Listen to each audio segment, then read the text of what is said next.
একটা ছোট্ট গ্রামে থাকত এক কুঁজো বুড়ি। তার পিঠে বড় কুঁজ ছিল, তাই গ্রামের লোকেরা তাকে নিয়ে হাসাহাসি করত। কিন্তু বুড়ির মন ছিল খুব ভালো। সে সব সময় গরিব মানুষকে সাহায্য করত এবং সবার জন্য দোয়া করত।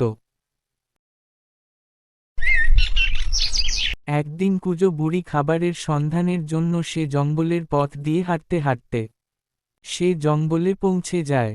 জঙ্গলে পৌঁছাতে বুড়ি এক ভূতের সাথে দেখা হয় এবং বুড়িটিকে ভূতটি বলল, কোথায় যাচ্ছ বড়িমা? তখন বুড়িটি বলল, খাবারের সন্ধানে এসেছি। তখন ভূতটি বুড়িটিকে একটি জাদুর হাঁড়ি দিল আর বলল, তোমাকে আর জঙ্গলে খাবারের জন্য আসতে হবে না।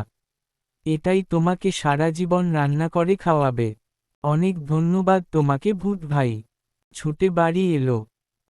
হাঁড়িটিকে পেয়ে বুড়িটি সুখে শান্তিতে দিন কাটাতে লাগল, আর গ্রামের সবাইকে ফ্রিতে ভাত খাওয়াতে লাগল।